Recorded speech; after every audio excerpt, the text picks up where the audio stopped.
Alors voilà, on est à la semaine 2 de mon défi, 100 jours sans compulsion alimentaire, sans crise de boulimie. Et donc je suis assez fier de la première semaine que j'ai passée. J'espère que ça va continuer comme ça. Maintenant, je pressens beaucoup de difficultés qui vont arriver. Donc cette semaine, j'ai décidé de bien manger, de faire attention à mon alimentation, de prendre des produits frais, des produits sains, des produits naturels et aussi de me mettre au sport. Bon bah pour ce qui est du sport, je pense que je vais sortir le kawaii, mais voilà. Donc déjà première difficulté, le temps n'est pas top. Euh, Autre difficulté, maintenant qu'on a déconfiné, eh bien moi et ma chérie, on en a profité pour inviter mes parents une semaine chez nous à la maison. Et je sais pas toi, mais les relations dans la famille, chez les hypersensibles, c'est un petit peu compliqué parfois. Simplement parce que voilà, on se sent différent et bon, je me suis détaché de tout ça, hein, mais c'est vrai que les parents, c'est quand même l'ancien système. C'est des idées bien arrêtées sur les choses. C'est c'est donc des difficultés et du stress supplémentaire, même si j'adore mes parents et que je vais être vraiment heureux de les accueillir une semaine à la maison. Pour faire mon défi, je pense que ça va être compliqué. Surtout que moi, quand je faisais des crises de bouffe, quand je faisais des craquages alimentaires, c'était souvent dans des réunions de famille. C'était souvent quand il y avait du monde à la maison, tu vois. Et donc j'adorais les réunions de famille en même temps, Noël, Pâques et tout ça. Et en même temps, c'était une source de fatigue et de stress pour moi parce que j'absorbais toutes les émotions des autres, toutes les réflexions, toutes les critiques des autres aussi. C'était difficile à gérer pour moi. Et là, je ne sais pas comment ça va se passer. Je ne sais pas comment ça va se passer avec mes parents à la maison. Il va falloir que je continue à travailler parce que là, je suis pas en vacances. Donc, je continue à travailler. En même temps, je m'occupe de ma petite famille, mon petit loulou. Je fais le défi des 100 jours et en même temps, il y aura mes parents. Donc tout ça accumulé fait que plus voilà, le défi sportif, on va voir ce que ça va donner. Alors cette semaine, je te montrerai comment je vais faire, comment je vais essayer de faire pour gérer justement l'émotionnel par rapport à la famille. Donc il y aura ça et puis aussi faire les courses, bien manger et un test sportif pour tester mon niveau et voir l'évolution de semaine en semaine. Voilà, et puis on verra aussi mon poids, où il en est. Est-ce que ça a descendu, combien, ou est-ce que ça a monté? À tout de suite. Coucou. Alors, comment ça se passe pour toi, Nolan? Est-ce que t'aimes bien quand il y a papy et mamie à la maison? Oui, Ouais, t'aimes bien? C'est quoi qui est bien? c'est parce que j'aime bien jouer avec mamie, on rigole, Ouais, tout ça. tout ça. D'accord. Et puis, tu aimerais faire quoi d'autre avec papy, mamie cette semaine? Ben, Là, il fait pas très beau, alors on peut pas beaucoup sortir. Faut qu'on trouve des idées. c'est une super idée, papa. Oui, Tu m'écoutes? je t'écoute.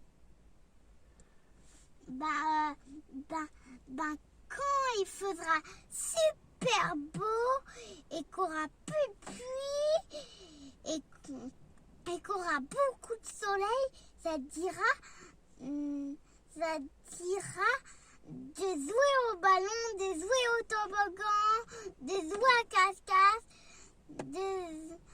de jouer à tout ça. Ça Tout dit? ça, on a plein d'idées pour jouer quand il fera beau alors. C'est cool. Voilà, alors jour 2, on va dire qu'aujourd'hui, je suis plutôt dans une basse énergie. Je ressens de la colère. Il y a de la colère en moi. Même si aujourd'hui je sais la transmuter, je sais la transformer, il y a encore un petit résidu, il y a encore un petit quelque chose là. Ce matin, je me suis réveillé avec beaucoup de colère en moi et là il y a presque plus rien. Et la victoire, c'est que j'arrive justement à transmuter cette colère. J'ai pas forcément besoin aujourd'hui de l'extérioriser. Simplement, je l'écoute et elle passe tout simplement. Et ça m'aide à avancer. Pourquoi j'ai eu de la colère ce matin?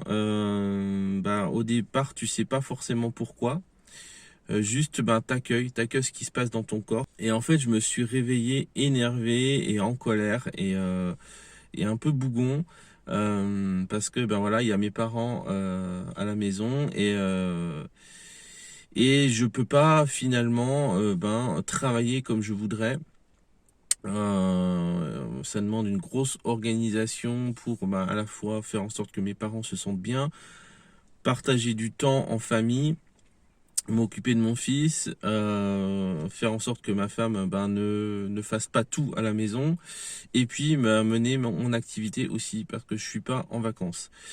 Et donc tout ça, ça demande une grosse organisation et c'est compliqué.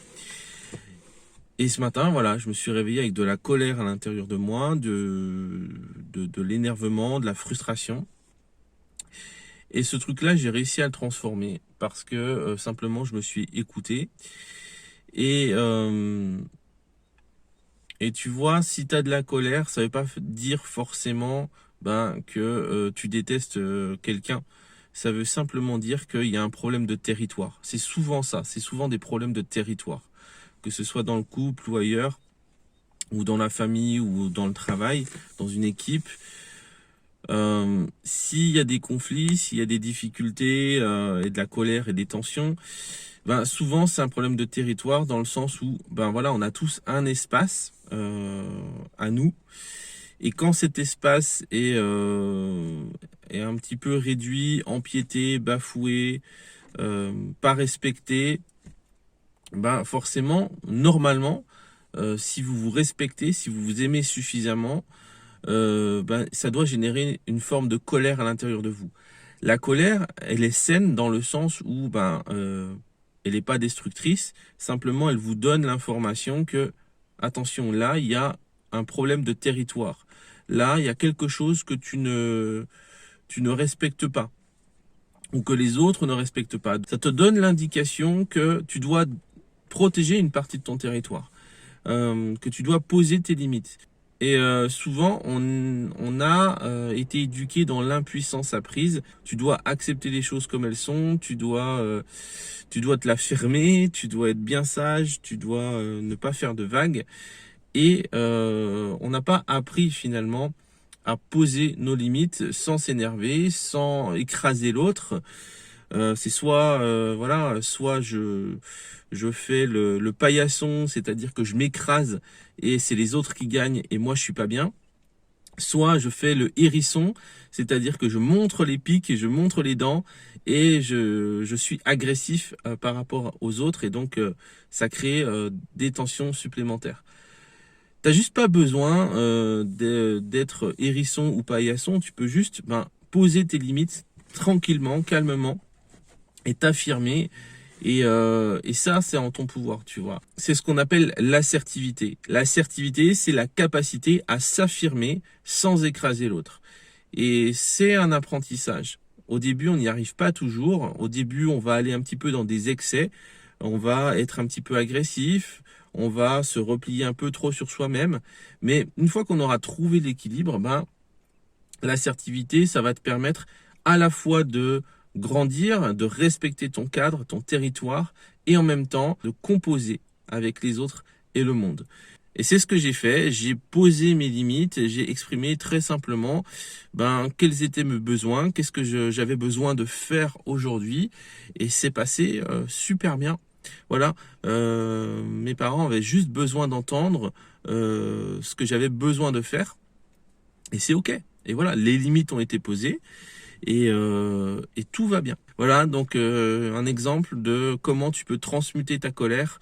Et ta colère n'est pas forcément malsaine. Voilà ce que je voulais te partager pour aujourd'hui. Il fait un tout petit peu plus beau, mais enfin c'est pas terrible. On va voir ce qu'on va faire pour la suite.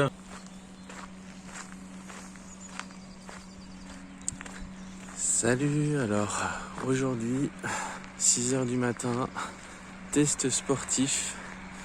Je vais tester mon endurance physique pour voir un petit peu où j'en suis et voir l'évolution au fur et à mesure des semaines. Et voilà, c'est important de voir la progression. Donc voilà, motivé. Je vais faire des tours de stade et puis je vais voir jusqu'où je peux tenir, tout simplement.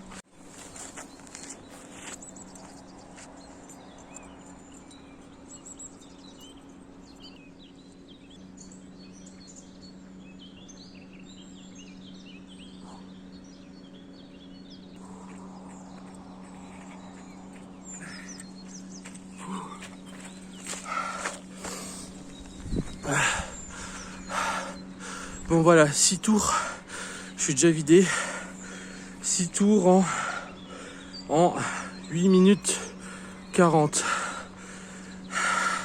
C'est lamentable. Bon, la bonne nouvelle c'est qu'on peut faire que mieux.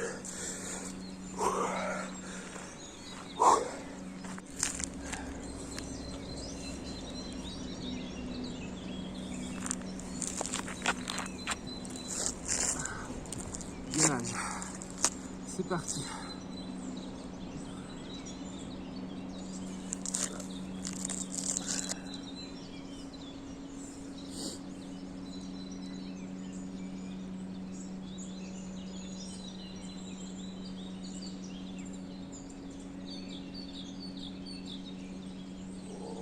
Oh. 30 secondes. Allez, je suis chaud. Pour terminer, je vais tester mon cardio, c'est-à-dire je vais essayer de faire un tour de terrain le plus vite possible.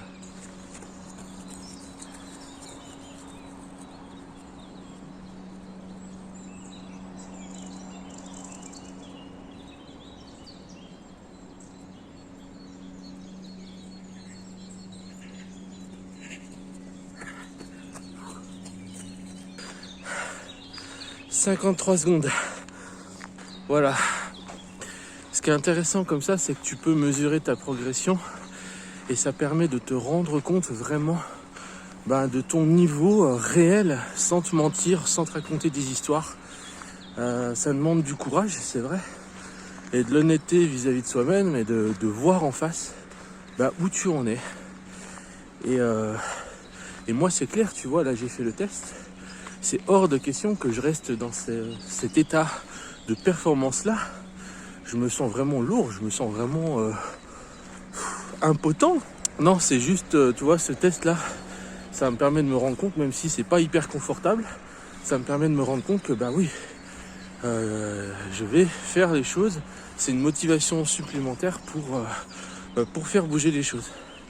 Encore une fois, peu importe ton niveau, peu importe là où tu en es, tu commences là où tu en es simplement, et arrête de te comparer aux autres qui sont déjà bien avancés, qui ont déjà fait du travail, qui ont déjà fait du chemin. Peu importe où tu te situes, l'important c'est de commencer et d'avancer à ton rythme. Et tu vois, quand tu vois que tu progresses de semaine en semaine, c'est extrêmement encourageant. Donc voilà, je ne saurais mieux te dire vas-y, commence, teste à ton niveau, n'oublie pas de te respecter, de t'écouter et de t'aimer.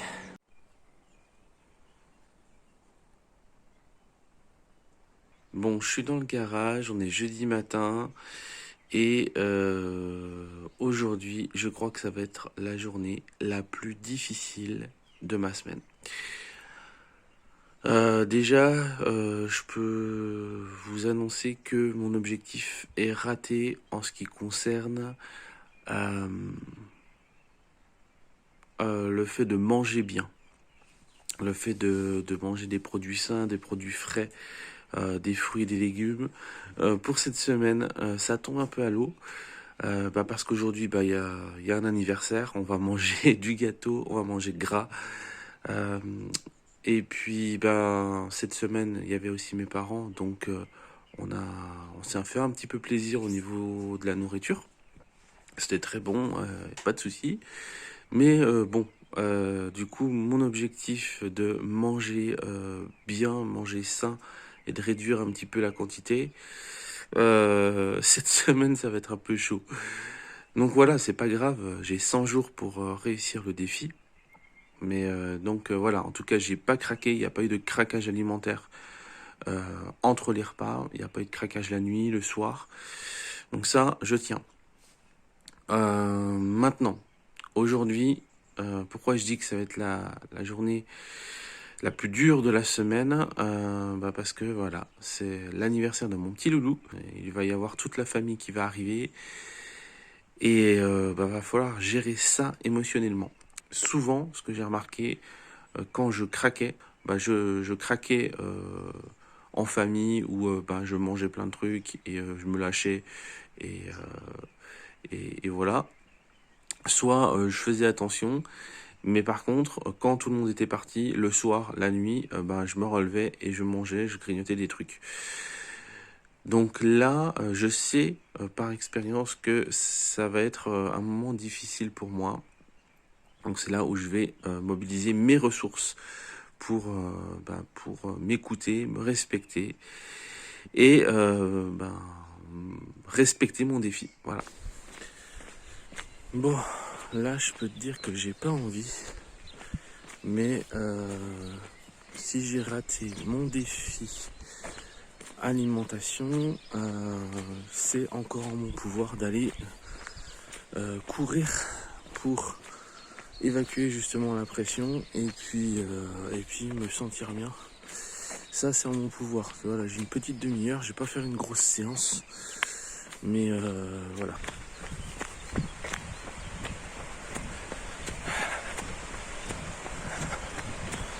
Le secret pour faire des bonnes séances de cardio, c'est de garder un rythme où tu es capable de maintenir une conversation comme je suis en train de le faire maintenant. L'important c'est vraiment d'aller à ton niveau encore une fois. Tu vas tranquille, mais tu tiens. Tu vois, en passant là, j'ai croisé mes parents qui étaient en train de prendre le petit déjeuner. Et moi, comme j'ai pris l'habitude de m'écouter, eh bien, j'ai dit simplement, ce matin j'ai pas faim, donc je vais pas prendre mon petit déjeuner. Je vais juste prendre un grand verre d'eau. Et ça me va très bien, tu vois, là je suis super en forme. Et la réaction de mes parents c'est, tu prends juste un verre d'eau? T'es sûr? Oui, je suis sûr. Allez, écoute-toi, respecte-toi, aime-toi. On continue.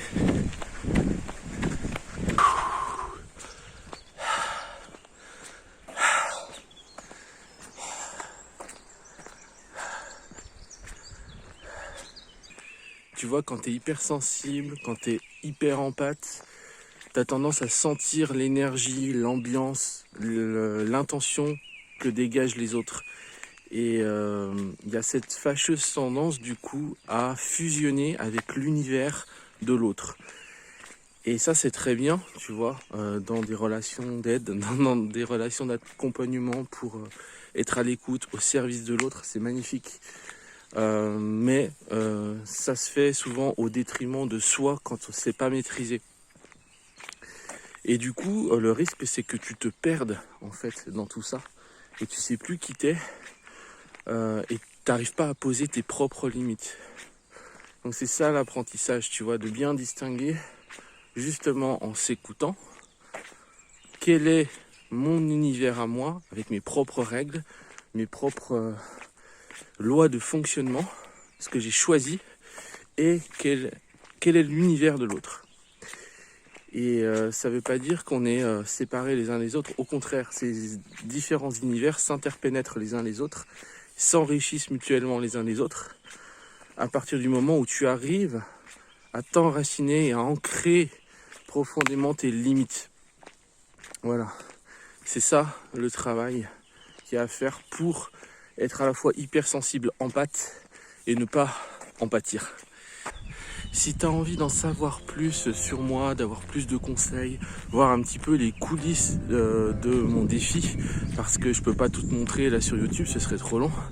Et si tu veux échanger avec moi, eh bien, tu as deux possibilités. Soit tu rejoins mon groupe des atypiques ambitieux, les hypersensibles déchaînés.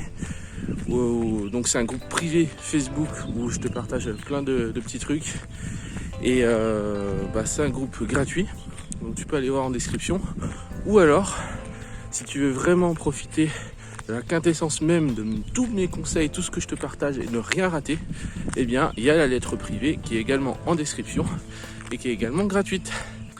Donc je vous donne rendez-vous pour faire un petit bilan de comment s'est passée la journée d'anniversaire.